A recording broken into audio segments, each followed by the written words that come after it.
కృపగలనైనా ఉన్నతమైన గొప్ప దేవ, సమస్తానికి అంతిరా నిన్న నేడు నిరంతరము ఏక రీతి గొప్ప దేవ, ఈ సమయంలో మీ సన్నిధికి వస్తున్నాం. ప్రశ్నలకు సమాధానం చెప్తుండగా అనేకమైన ప్రశ్నలు, ఎందుకంటే వాళ్ళ జీవితంలో బైబిల్ చదవరు, ఏది ఎక్కడుందో తెలియదు.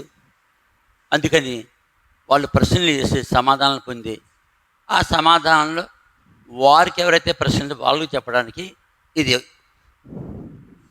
ఈ విధంగా మీ వాక్యం ప్రభు అనేకలు తెలియజేస్తుండగా మీ పరిశుద్ధ స్థలం నుండి మీరే మీ ప్రజలకు ఎవరికైతే మీ వాక్యం తెలుసుకొని ఆసక్తి ఉందో ఆ తెలియని వారికి మీ సింహాసనం నుండి ఈ ప్రశ్నలకు సమాధానం చెప్పమని బతిమాలుతున్నాం. ఈ ప్రశ్నలకు సమాధానం మేము చెప్పలేం, మాకు చేత కాదు, మీకు చేతనే ఉంది, మీపై ఆధారపడుతున్నాం. ఈ ప్రశ్నలకు సమాధానం మేము చెప్పడం లేదని మీరే చెప్తున్నారని వారు గ్రహించి, సత్యమని గ్రహించి, వారికి తెలియంది తెలుసుకుంటకు, తెలియని వారికి తెలియజేటకు ఈ విధంగా మీ వాక్యం ఒక్క నుండి ఒకరికి ప్రభా తెలియటకు వారు దాంట్లో నిమగ్నలై మిమ్మల్ని సేవించేవారుగా, మీ కొరకే జీవించేవారుగా, మీ రాజ్యము కొరకు ప్రయాసపడేవారుగా చెమనుకోవచ్చు. ఈ వీడియోలో ప్రభా మాట్లాడేది మీరేనే ఒప్పుకుంటున్నాం. మాకు సహాయపడి మీరే మహిమ పొందమని, కృప చూపించమని యేసు నామములో అడుగుతున్నాం తండ్రి, ఆమేన్. ఈ సమయంలో మీలో చాలామంది వీడియోలు చూస్తున్నారు తప్ప సబ్స్క్రైబ్ చేయడం లేదు. సబ్స్క్రైబ్ చేయాలి, బెల్ ఐకాన్ నొక్కాలి, ఇతరులకు షేర్ చేయాలి. అనేకులు తెలుసు, మీరు మీ ద్వారా ఇతరులకి ఈ వీడియోలు ప్రపంచం అంతటను వాక్యం తెలియని వారికి తెలియనట్లుగా దేవునికి వాక్యాన్ని మనం ఇతరులకు పంచిపెట్టాలి. చాలామందికి వాక్యం తెలియదు, ఎందుకంటే వాళ్ళు బైబిల్ చదవరు, దైవజ్ఞానం కలిగి ఉండరు, దేవునితో సంబంధం ఉండదు. అందుకని ఈ ప్రశ్నలు వేస్తున్నారు. ఈ ప్రశ్నలు వేశారంటే వారికి జవాబు తెలియదని లెక్క. ఎవరైతే ప్రశ్నలు వేస్తున్నారో వారికి ఏమీ తెలియదు కాబట్టి తెలియచేయాలి, దేవుడే తెలియచేయాలి. మళ్ళీ చెప్తున్నాను, నా యొక్క సెల్ నంబర్ 9989951839.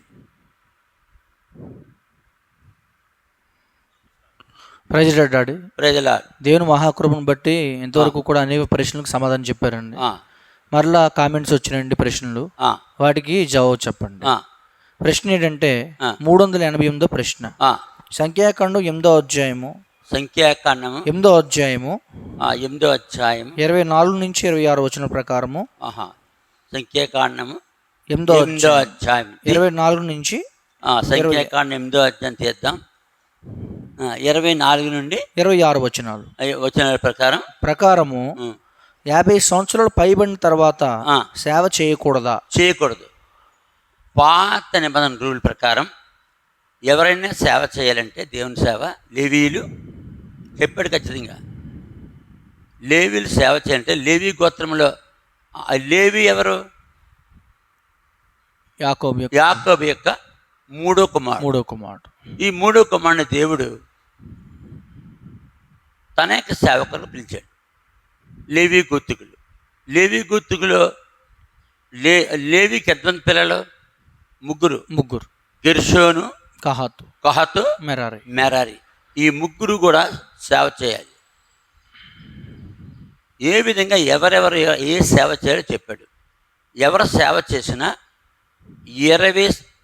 30 సంవత్సరాల నుండి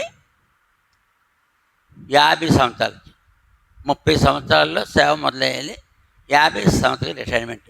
అంటే ఎంతకాలం పనిచేసే ఒకళ్ళు? 20 సంవత్సరాలు. 20 సంవత్సరాల్లో చేయాలి సేవ. కొత్త నిబంధనలకు కాదు, చచ్చే వరకు చేయాలి, అంటే చనిపోయే వరకు చేయాలి.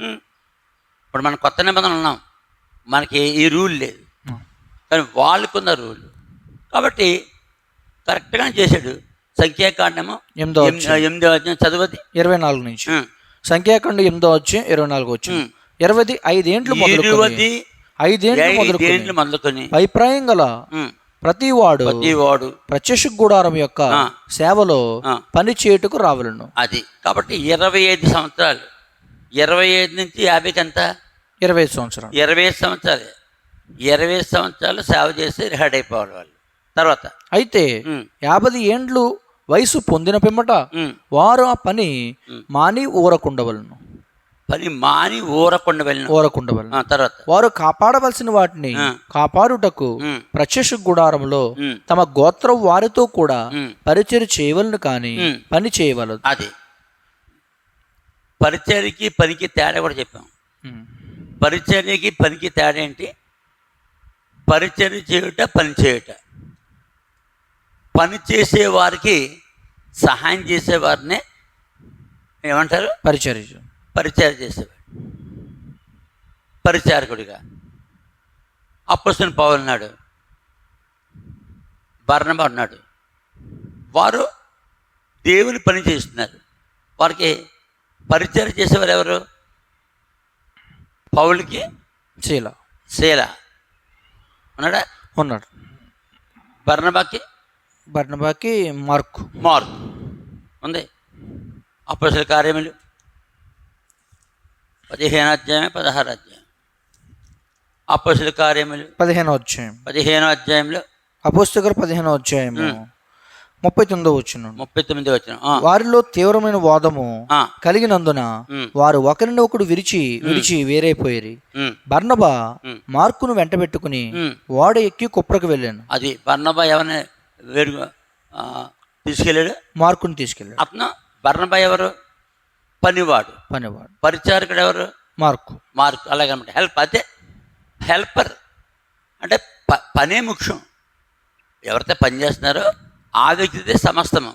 అతనికి హెల్ప్ చేసేవారిని ఉంటారు పరిచారకుడు. తర్వాత పౌలు శీలను ఏర్పరచుకుని సహోదరుల చేత ప్రభు కృపకు అప్పగించబడిన వాడే బయలుదేరి సంఘమును స్థిరపరచుచు సిరియా కిలికియా దేశముల ద్వారా సంచారము చేస్తా ఉన్నాడు. ఎవరు? పౌలు. అంటే పౌలు పనివాడు, పరిచారకుడు శీల. పరిచారకుడు అర్థం ఏంటి? హెల్పర్ హెల్ప్ చేస్తామే. కానీ పని ఎవరిది? ఆ వ్యక్తిది. అలాగనమాట. అలాగే యేసు ప్రభు కూడా పనిచేశాడు. 3.5 సంవత్సరాలు పనిచేశాడు. 3.5 సంవత్సరాలు పనిచేస్తే పరిచారకులు ఎవరు? అప్పుడు 12 మంది శిష్యులు. 12 మందిని తీసుకున్నాడు. వాళ్ళు పరిచారం చేస్తూ ఉంటారు. ఈ కొంతకాలానికి పరిచారకులు ఏమైపోయారు? సేవకులు అయిపోయారు, పనివారు అయిపోయారు. అయితే కాబట్టి ఈయన అడిగింది ఏంటంటే ఎవరో పేరేంటి? పేరు చూస్తాం. పేరు అయితే రాలేదు. మొన్నసారి ఇదే పోయిన వారు ఇదే వ్యక్తి MNJHGK. ఇలాగ ఈ విధంగా పేరు రాయకూడదు. ఇదంతా అబద్ధం. ఏంటిది? అబద్ధం. సత్యవంతుడు ఏం చేయాలి? తన పేరు, తన నెంబర్ పెట్టాలి. ఇంకోసారి ఇలా పెడితే జవాబులు చెప్పం. గుర్తుంచుకోసారి వాళ్ళ పేరు ఖచ్చితంగా రాసి, వారి ఊరి పేరు రాసి, వారి నెంబర్ పెడితేనే జవాబులు చెప్తాం. చెప్పాము అంటే చెప్పం. దీనివల్ల మనకు ఉపయోగం ఏంటి? దీనివల్ల వాళ్ళు బెనిఫిట్ పొంది వాళ్ళకి వర్తమానం తీసుకుని మన దగ్గర నుంచి వాళ్ళు ఇతరులకు బోధించి వాళ్ళు డబ్బులు సంపాదించుకుంటారు. మరి మన సంగతి 0. మన డబ్బులు మనం ఖర్చు పెట్టి వీడియో తీస్తున్నాం. వాళ్ళు ఈ వీడియోలో మన ప్రశ్న వేస్తున్నాడు, ఈ తీసుకెళ్ళి ఇతరులకు చెప్పి డబ్బులు సంపాదించుకుంటాడు. అది ఈ అక్క. ఈసారి గుర్తుంచుకో, ప్రశ్న వేసిన వారు కానీ పేరు ఊరు రాకపోతే, నెంబర్ పెట్టకపోతే వారికి జవాబు చెప్పబడదు. ఈసారికే చెప్తున్నాను. దీనివల్ల మనకేం ఉపయోగం లేదు. అర్థమవుతుందా? ఏం ఉపయోగం లేదు. మన టైం వేస్ట్. కాబట్టి ఇంకేం చెప్తున్నట్టు తను బైబిల్లో రాస్తాడు కదా. ఏమని రాశాడు? 25 ఏండ్లు మొదలుకొని సంఖ్యాకాండం 8వ అధ్యాయము 24వ వచనం. అయిపోయింది.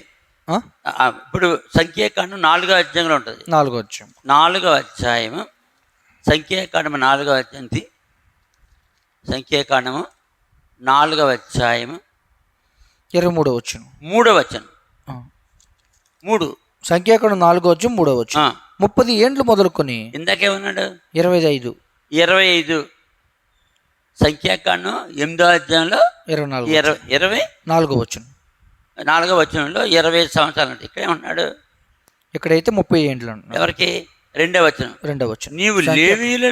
నీవు లేవీయుల్లో కహాతీయులను వారి వారి వంశములు చెప్పునను వారి వారి పితరుల కుటుంబములు చెప్పునను 30 ఏండ్లు మొదలుకొని కహాతీయులకు 30 ఏండ్లు మొదలుకొని 50 ఏండ్ల వరకు ప్రాయము కలిగి ప్రత్యక్ష గుడారంలో పని చేయుటకు సేనగా చేరగల వారందరి సంఖ్యను వ్రాయించుము.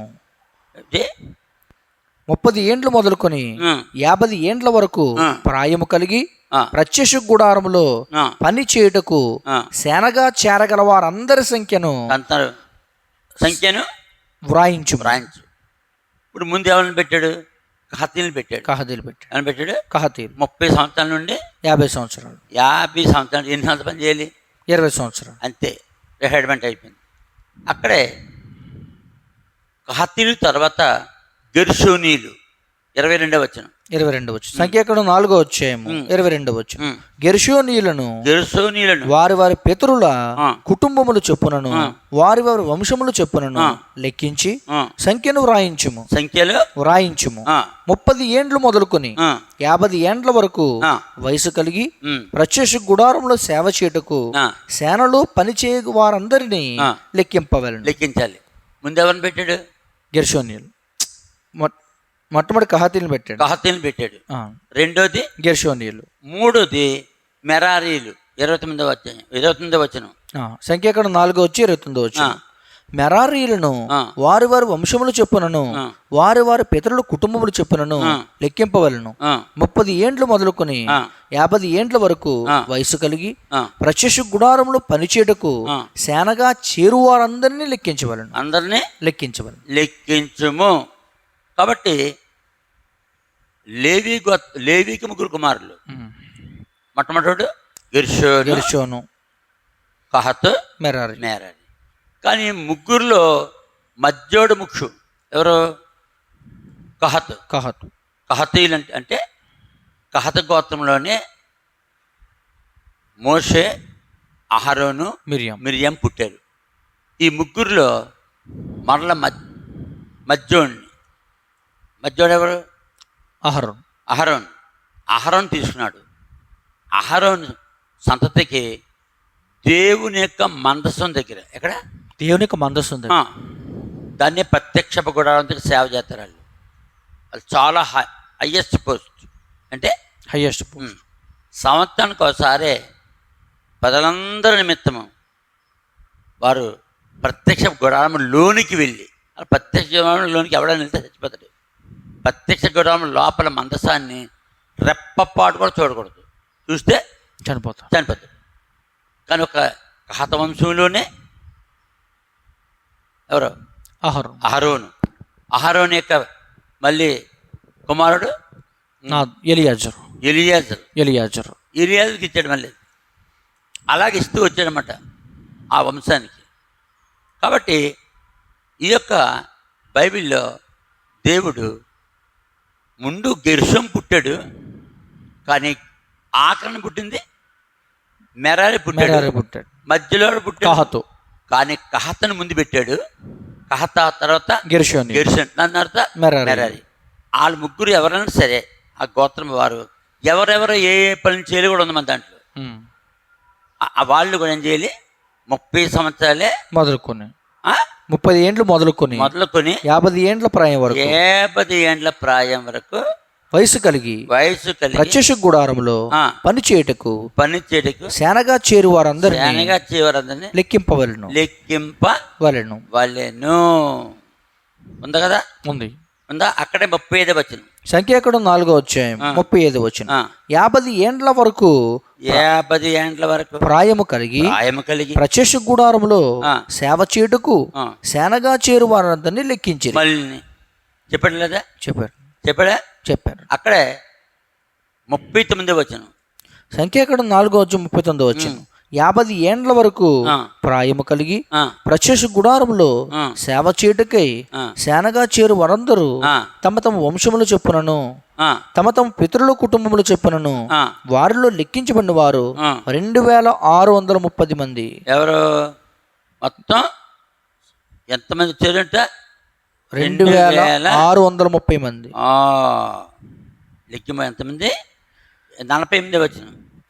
సంఖ్యాకాండం 4:48 అనగా ప్రత్యక్ష గుడారంలో సేనయు సేవయు మోతయు జరిగించిన నిమిత్తమై చేరువారందరూ అనగా వారిలో లెక్కించబడిన వారు 8580 మంది. ఇంతకుముందు 44 వచనంలో 44 వచనంలో ఇంతకుముందు 10 ఏండ్లు మొదలుకొని 50 ఏండ్ల వరకు ప్రాయము కలిగి ప్రత్యక్ష గుడారములు సేవ చేయుటకు శనగా చేరువారు అనగా తమ తమ వంశములు చొప్పున వంశములు చెప్పిన వారిలో లెక్కించబడిన వారు వారు 3200 మంది. 3200 మంది. దీంట్లో గెర్షోనీయులు, మెరారీలు. కాబట్టి ఈ విధంగా ఏ గోత్రం వారు ఎంతమంది, ఏ గోత్రం వారు ఎంతమంది? 40 వచనం. 40 వచనం. సంఖ్యాకాండం 4:40 తమ తమ పితరుల కుటుంబములు చెప్పునను వారిలో లెక్కించబడిన వారు 2630 మంది. దేంట్లో గెర్షోనీయులు 38 వచనం. గెర్షోనీయుల్లో వారి వారి వంశములు చెప్పునను వారి వారి పితరుల కుటుంబములు చెప్పునను లెక్కించబడిన వారు అనగా 30 ఏండ్లు మొదలుకొని 50 ఏండ్ల వరకు ప్రాయము కలిగి ప్రత్యక్ష గుడారంలో సేవ చేయుటకే సేనగా చేరు వారందరూ తమ తమ వంశములు చెప్పునను తమ తమ పితరుల కుటుంబములు చెప్పునను వారిలో లెక్కించబడిన వారు 2630 మంది. గెర్షోనీయుల్లో 2630 మంది. ఎవరి కాలానికి? మోషే కాలానికి. ఎంతమంది? మోషే కాలానికి. ఎవరు? గెర్షోనీయులు. దాంతో మెరారీలు ఎంతమంది? లేకపోతే చూడు, మెరారీలు ఎంతమంది చూడు, 44 వచనం. సంఖ్యాకాండం 4:44 3000 అనగా తమ తమ వంశములు చెప్పునను వారిలో లెక్కించబడిన వారు 3200 మంది ఐరి. ఎవరు? మెరారీలు. ఎవరు? మెరారీలు. ఈ విధంగా మళ్ళీ 48 వచనం. సంఖ్యాకాండం 4:48 అనగా ప్రత్యక్ష గుడారములో సేవయు మోతయు జరిగించిన నిమిత్తమై చేరువారందరూ అనగా వారిలో లెక్కించబడిన వారు 8580 మంది. 3 గోత్రాలు కలిపి 8580 మంది. 80 మంది ఐరి. తేలేరు. కహతీయులు ఎంతమంది? కహతీయుల్లో ఎంతమంది చూడు. కహతీయుల్లో 36 వచనం. సంఖ్యాకాండం 4:36 వారి వారి వంశములు చొప్పున వారిలో లెక్కించబడిన వారు 2750 మంది. ఎవరిల్లు? కహతీయులు. 2750 మంది. గెర్షోనీయుల్లో 2630 మంది. మెరారీల్లో 3200 మంది. ఈ 3 గోత్రాలు కలిపి ఎంతమంది? 8580 మంది. వీరందరూ కూడా 30 నుండి 50 సంవత్సరాల నుండి 50. ఒక చోట మాత్రం 25 నుండి 50 వరకు 50 అన్నాడు. అదైతే 25 సంవత్సరాలే. కాబట్టి పాత నిబంధనలో ఎవరు సేవ చేయాలన్నా ఓన్లీ 25 or 30 years రిటైర్మెంట్. ఇప్పుడు ఇదంతా బాగా చదివే ఇంగ్లీష్ వాళ్ళు పెట్టుకున్నారు. ప్రతి దానికి మూలం ఏది? బైబిల్. ఇప్పుడు ఇది ఎక్కడికి వచ్చింది? లోకంలో ఉన్న ఉద్యోగస్తులకు వచ్చింది. అలా మొట్టమొదటి ఇదంతా ఉద్యోగాలు. మొట్టమొదటి ఉద్యోగాలు ఇచ్చింది ఎవరు ప్రపంచంలో? దేవుడు. చెప్పు. దేవుడు. ఉద్యోగాలు ఎవరు ఇచ్చారు ప్రపంచంలో? దేవుడు ఇచ్చాడు. దేవుడు ఎవరికి? ఇశ్రాయేలు గోత్రికి ఇచ్చాడు ఉద్యోగం ఇచ్చాడు. అర్థమవుతుందా? మోషే ఎంతకాలం పనిచేశాడు? 40 సంవత్సరాలు పనిచేశాడు. అంటే 40 సంవత్సరాలు పనిచేస్తాడు. 40 సంవత్సరాలు అయిపోయిన తర్వాత నువ్వు పెసగొక్కండి ఎక్కువ, నీ టైము అయిపోయింది. ఈ విధంగా సౌలు ఎంతకాలం పనిచేశాడు రాజుగా? 40 సంవత్సరాలు. దావీదు ఆయన 40 సంవత్సరాలు. ఆయన కూడా 40 సంవత్సరాలు. సొలొమోను 40 సంవత్సరాలు. అతను 40 సంవత్సరాలు. మిగతా వాళ్ళు ఇంకా తక్కువ ఎక్కువ తక్కువ ఎక్కువ అవుతారు. వాళ్ళ యొక్క ఇంకా రాజు అంటే వాడు చచ్చిపోయేదాక రాజే, చచ్చిపోయేదాక రాజే, రాజుల కాలం వాళ్ళగా. ఈ బైబిల్ తీసుకుని ప్రపంచంలో ఏది ఎక్కడ జరిగినా బైబిల్లో ఉంటుంది. దీన్ని బట్టి ప్రపంచం ఏం చేశారు, ఉద్యోగం ఇచ్చి రిటైర్మెంట్ నిర్ణయించారు. దీన్ని బట్టి సంఖ్యాకాండం 8వ అధ్యాయము, సంఖ్యాకాండము 4వ అధ్యాయంలో ఎవరికైతే ఈ విధంగా దేవుడు పెట్టాడో ఇప్పుడు రిటైర్మెంట్ 55 సంవత్సరాలని, 58 సంవత్సరాలని, నెక్స్ట్ 60 సంవత్సరాలని, దాని తర్వాత 62 సంవత్సరాలని రిటైర్మెంట్ ఎక్కడి నుంచి వచ్చింది? బైబిల్ నుంచి. బైబిల్ గ్రంథం. బైబిల్ గ్రంథమే ప్రపంచం ప్రతి దానికి మూలము. ప్రతి దానికి మూలం బైబిల్ గ్రంథం. బాంబులు తయారు చేయడంలో కూడా బైబిలే ముఖ్యం. ఎక్కడ ఎహెస్కేల్లో ఉంటుంది, ఇది పిరంగి, అంటే పిరంగిలు ఉపయోగించారు. ఇది అంటే కోటలను కోలగొట్టడానికి, మనుషులు చంపేయడానికి పిరంగిలు ఉపయోగించారు.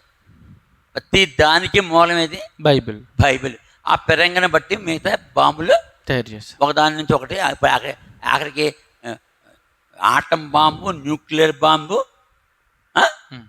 దీని ఎంతవరకు వచ్చింది. ఇప్పుడు జపాన్ మీద వదిలేడు అమెరికా వాడు. అంటే జపాన్ మీద ఏంటది ఆ బాంబు? ఏంటి? ఆటం బాంబు దెబ్బతో హీరోషిమా నాగసాకి స్మాష్. ఇప్పుడు అప్పటి నుంచి తయారు చేయడం మొదలెట్టారు. ఇస్రాయేలీలే చేశారు. ఏంటి? ఇది బైబిల్ ఇస్రాయేల్దే కదా. పాత నిబంధన అంతా ఎవరిది? ఇస్రాయేలీలు. కొత్త నిబంధన కూడా ఇస్రాయేల్దే. ఇస్రాయేలీలు కొత్త నిబంధన తీసుకోలేదు, క్రైస్తవులు తీసుకున్నారు. క్రైస్తవులు పాత నిబంధన తీసుకున్నారు, కొత్త నిబంధన తీసుకున్నాడు. ఇస్రాయేలీలు ఓన్లీ పాత నిబంధన. ఈ ఒట్టి పాత నిబంధన తీసుకున్నారు. ఇస్రాయేల్ని బట్టి ఎవరు? ముస్లింలు. వాళ్ళు పాత నిబంధన తీసుకుని బైబిల్లో యెహోవా అని రాస్తే వాడు అల్లా అని రాశాడు. కానీ బైబిల్ ఉన్న యెహోవాకు ఉన్నంత పవర్ అల్లాకి వారు ఇవ్వలేదు. ఆ అల్లా విధానాలు వేరు, బైబిల్లో ఉన్నట్టు యెహోవా విధానాలు వేరు. కాబట్టి ఈ విధంగా సంఖ్యాకాండంలో రాయబడినట్టు 8వ అధ్యాయం 4వ అధ్యాయం రాయబడింది 25 నుంచి 30 సంవత్సరాలు అని.